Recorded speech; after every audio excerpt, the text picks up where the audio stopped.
नमस्कार। आप देख रहे हैं एलएस राइट न्यूज़। दोस्तों, LS right news YouTube channel पर आप सभी का बहुत बहुत स्वागत है। आज आपको इस वीडियो में बहुत ही महत्वपूर्ण जानकारी देंगे और दोस्तों इस जानकारी में बताएंगे कि उत्तर प्रदेश प्राथमिक शिक्षा मित्र संघ और दोस्तों उत्तर प्रदेश के जितने भी संगठन हैं सभी कान में तेल डालकर और मुंह में दही जमाकर बैठ जाते हैं और शिक्षा मित्रों पर सरकार बराबर अत्याचार करती जा रही है और संगठन इसको बिल्कुल भी गंभीरता से नहीं लेते। और अगर संगठन कुछ करते भी हैं तो वही करते हैं जैसा सरकार चाहती है। तो दोस्तों इस वीडियो में हम आपको बताएंगे कि शिक्षा मित्रों पर शुरुआत तो 2014 से ही सौतीलापन या फिर कहें कि भेदभावपूर्ण रवैये की हो चुकी थी, लेकिन दोस्तों जैसे ही 2017 में राम राज्य वाली योगी जी की सरकार आई तब से तो दोस्तों हद ही हो गई है। अब आप सोच रहे होंगे कि 2014 से कैसे, तो 2014 में जब लोकसभा चुनाव थे उस समय दोस्तों शिक्षा मित्रों की ड्यूटी लोकसभा चुनाव में पहले की तरह ही लगाई गई थी, लेकिन उत्तर प्रदेश में भाजपा के प्रदेश अध्यक्ष लक्ष्मीकांत वाजपेयी जी थे। तो दोस्तों उन्होंने आरोप लगाया था और चुनाव आयोग को ये लिखित में दिया था कि ये शिक्षा मित्र सपा के एजेंट हैं। तो दोस्तों उस समय लोग ये कहते हैं कि शिक्षा मित्रों की ड्यूटी हटा दी गई थी, लेकिन जैसे ही राम राज्य वाली योगी जी की सरकार बनी उसके बाद दोस्तों 17 तक तो ठीक ठाक चलता रहा, लेकिन 2022 में जब विधानसभा के उत्तर प्रदेश में चुनाव थे उस समय दोस्तों हम जनपद संभल की बात कर रहे हैं। यहाँ के जिला निर्वाचक रजिस्ट्रीकरण अधिकारी ने जितने भी संभल जिले के शिक्षा मित्र बीएलओ के पद पर कार्य कर रहे थे उनके लिए दोस्तों हटाने के लिए आदेश दिया और उस आदेश में बताया गया था एक एक शिक्षा मित्र को बीएलओ के पद से हटाकर इनके स्थान पर अन्य कर्मचारियों को चयनित करें। दोस्तों जैसा कि चुनाव आयोग का आदेश था वैसे ही सभी शिक्षा मित्रों को उस पद से हटा दिया गया और उनके स्थान पर नवनियुक्त जो शिक्षक थे 68,500 और 69,000 भर्ती के उनके लिए लगा दिया गया।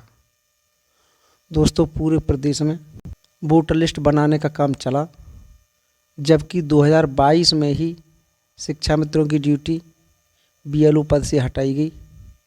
नहीं तो दोस्तों 2009-10 से और उससे पहले से लोग बराबर कर रहे थे, किसी को कोई आपत्ति नहीं थी, लेकिन जैसे ही 2017 में राम राज्य वाली योगी जी की सरकार बनी तो चुनाव आयोग को आपत्ति हो गई केवल और केवल शिक्षा मित्रों से, और इतनी मजबूरी हो गई कि चुनाव आयोग को आदेश करना पड़ा कि इन शिक्षा मित्रों को हटाया जाए, क्योंकि चुनाव आयोग चुनाव लड़ रहा था कि चुनाव सरकार लड़ रही थी। अब ये आप तय कर सकते हो, क्योंकि लोग तो ये कहते हैं कि चुनाव आयोग निष्पक्ष नहीं है, चुनाव आयोग सौतीला व्यवहार करता है, ये केवल सत्ता की चापलूसी करता है। लेकिन यहाँ शिक्षा मित्र तो कर्मचारी होते हैं, इस पर शिक्षा मित्रों को हटाना समझ नहीं आता कि चुनाव आयोग लड़ रहा था कि सरकार लड़ रही थी। इसके बाद दोस्तों मामला यहीं नहीं रुका, शिक्षा मित्रों को बीएलओ के पद से हटा दिया गया। उसके बाद दोस्तों अब तक लोकसभा चुनाव 2024 आ गए और वही शिक्षा मित्र जो बीएलओ के पद से हटा दिए गए थे उनके स्थान पर सहायक अध्यापक या फिर अन्य कर्मचारी कार्य कर रहे थे, लेकिन जब इनका कार्य हो गया, अब लोकसभा चुनाव 2024 के लिए लोगों की ड्यूटियां लगने लगीं, तो पहले तो ये कहा गया था कि शिक्षा मित्रों की ड्यूटी लगेगी और हर बार की तरह लगती आई है, लेकिन दोस्तों इस बार भी जो शिक्षा मित्र BLO नहीं हैं उनके लिए केवल पर्ची बांटने के लिए और मतदान बूथ पर बैठने के लिए ड्यूटियां लगाई जा रही हैं। इसके लिए दोस्तों आदेश भी जारी कर दिया गया है कि शिक्षा मित्र मतदान बूथों पर बैठेंगे और उससे पहले पर्चियां बांटेंगे। अब जो BLO थे वह BLO इसलिए नहीं रहेंगे क्योंकि उनकी ड्यूटी मतदान अधिकारी 1, मतदान अधिकारी 3 या 2 में रहेगी और शिक्षा मित्र अब BLO का काम संभालेंगे। तो दोस्तों सबसे बड़ा प्रश्न तो यही है कि शिक्षा मित्र पर सरकार को विश्वास नहीं है, उससे ज़्यादा विश्वास चुनाव आयोग को भी नहीं है। आपने सुना भी होगा, लेकिन यहाँ उसका बिल्कुल उल्टा हो रहा है। चुनाव आयोग तो निष्पक्ष होता है, उसके लिए चुनाव आचार संहिता लगने के बाद या उससे पहले भी सभी राजनीतिक पार्टियां एक होनी चाहिए। सभी कर्मचारी इलेक्शन कमीशन के होते हैं, उन पर विश्वास करना चाहिए। लेकिन इधर दोस्तों सरकार को विश्वास नहीं है, उससे ज़्यादा चुनाव आयोग को विश्वास नहीं है। तो क्या समझा जाए कि चुनाव आयोग निष्पक्ष है और कैसे समझा जाए कि चुनाव आयोग निष्पक्ष काम कर रहा है, जबकि दोस्तों पूरा देश EVM का विरोध कर रहा है। विपक्ष की पार्टियां भी सभी विरोध कर रही हैं, केवल और केवल चुनाव आयोग और भाजपा सरकार ही EVM का विरोध नहीं कर रही है।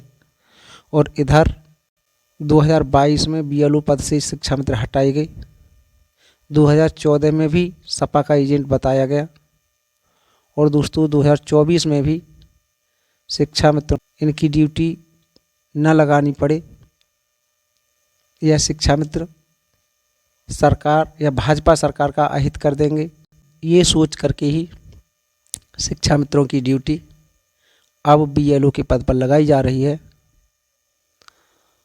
तो दोस्तों सबसे बड़ा सवाल तो यही है कि आखिर इन शिक्षा मित्रों से सरकार द्वेष भावना मान रही है, पक्षपातपूर्ण व्यवहार कर रही है, तो दोस्तों इससे ज़्यादा चुनाव आयोग क्यों कर रहा है? क्या चुनाव आयोग के कर्मचारी शिक्षा मित्र नहीं हैं? क्या चुनाव आयोग से अलग हट करके भी कोई काम शिक्षा मित्र कर सकते हैं? तो ऐसा चुनाव आयोग को करना चाहिए कि दोस्तों नहीं करना चाहिए? अपनी राय कमेंट बॉक्स के माध्यम से हम तक अवश्य पहुंचाएं। मिलेंगे नई वीडियो में दोस्तों, तब तक अगर आपने हमारा LS right news YouTube channel subscribe नहीं किया है तो अवश्य सब्सक्राइब कर लीजिए। घंटी वाले बटन को दबाकर ऑल वाला बटन भी ज़रूर दबाइए। वीडियो को ज़्यादा से ज़्यादा शेयर करिए ताकि सभी शिक्षा मित्रों को, संगठनों को, सरकार को, चुनाव आयोग तक को जानकारी हो जाए कि चुनाव आयोग खुद निष्पक्ष नहीं है, चुनाव आयोग सौतीला व्यवहार कर रहा है जैसा कि सरकार कर रही है। इससे पहले हम आपको एक बात और भूल गए, उसे भी बताते चलें कि सरकार शिक्षा मित्रों से इस तरह इसलिए पक्षपातपूर्ण व्यवहार कर रही है क्योंकि 2017 में चुनाव से पहले नरेंद्र मोदी जी ने शिक्षा मित्रों की जिम्मेदारी मेरी वादा किया था।